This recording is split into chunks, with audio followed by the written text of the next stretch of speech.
Welcome to the GP Llama YouTube channel and to a home upgrade that I did around 18 months ago that turned out to be a lot more useful than I had expected. Now this isn't specifically a cycling related product, but it's something that I use 4 times per ride, or 6 if I forget something and have to return home just quickly. It saves weight on my rides and pocket space because I'm no longer taking my keys or an extra garage clicker.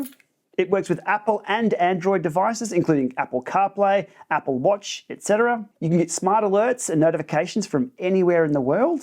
This can be used by yourself, your partner, your kids, and it comes in under $100. So no more buying extra clickers or shoving things in your handlebar ends. There's no need to do that. This thing is a problem solver and it is just brilliant. Now I shared this out last week over on the GP Llama Facebook group and the response was, well, as I'd expect for a product that just works and is very convenient. People who have these absolutely love them.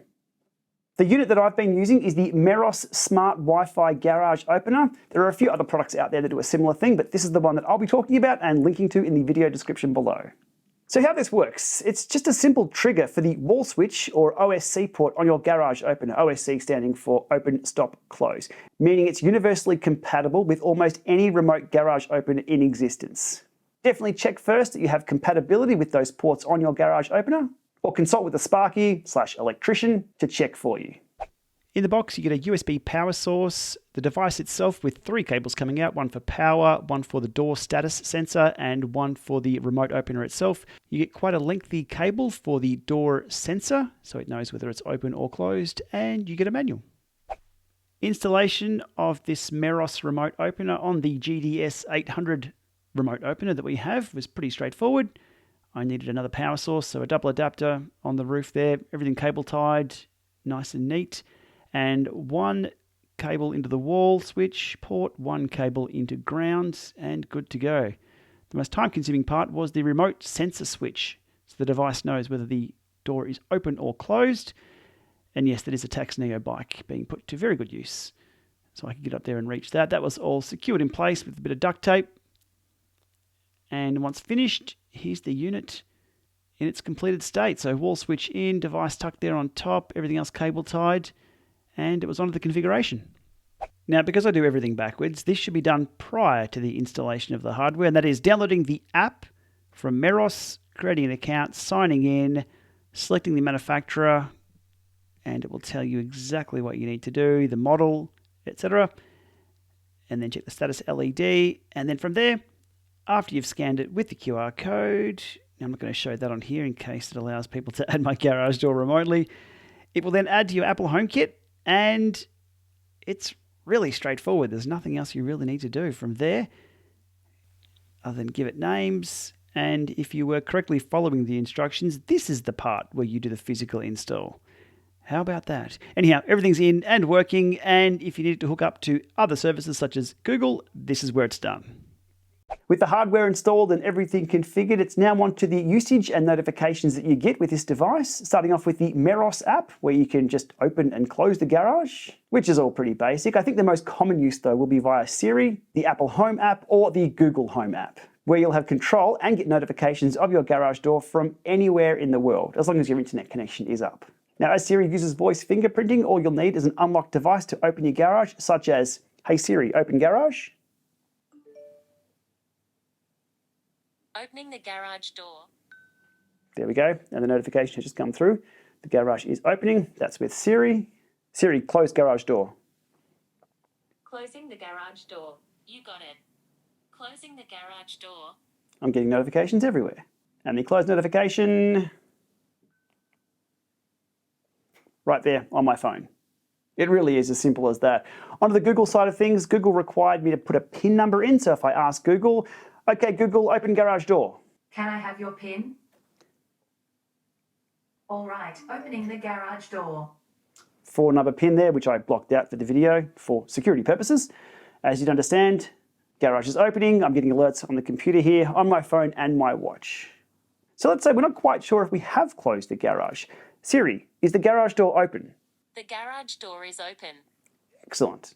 And just for fun, we can use just the standard clicker to close it if we want, and we still get the notifications that the status of the door is closed.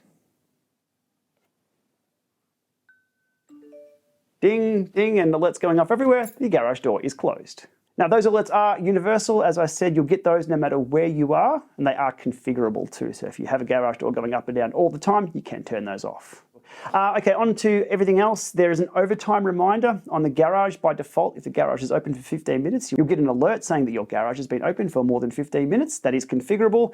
A good example of that is if I take off for a ride and let's just say I didn't close the garage, 15 minutes down the road, I'll get an alert through my phone onto my bike head unit because I have phone alerts on my bike head unit saying garage door has been left open. I can then stop, just simply ask Siri or whoever, or even pull the phone out, close the garage door remotely, check for the alert to come through, and we are good to go. The garage door is closed.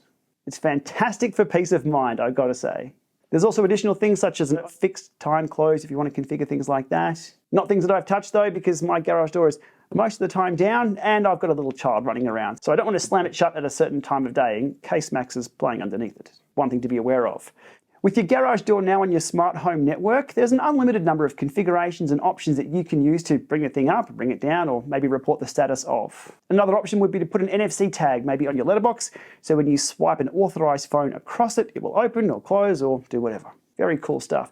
Onto some common questions and an FAQ about this, because I'm sure there's going to be a few. Starting off with, what happens when the power goes out at your house? Well, your garage door's not going to open. And it wouldn't have opened in the past with a standard clicker either. So if you do need your garage to go up and down, in the case of a power outage, you'll need to put it on a UPS. What happens if your internet drops out? Well, the garage door will still open and close, but you will need to be on your home network. You won't have that internet-based control or remote alerts when you're away from home. So if your internet drops out, stand near a window near home, open it that way, and you're good to go. What happens if your phone goes flat on a ride? Well, same as when your clicker goes flat on a ride if that's all you carry. You're going to have to charge it or get a new battery. Look, in all these scenarios where your garage door will not be coming up, I don't think anything really changes. And it's something that's solved by having a spare key stored in a secure location, so for example with a friend, a neighbour, or in a secure lockbox. And lastly, security of this. Is this any less secure?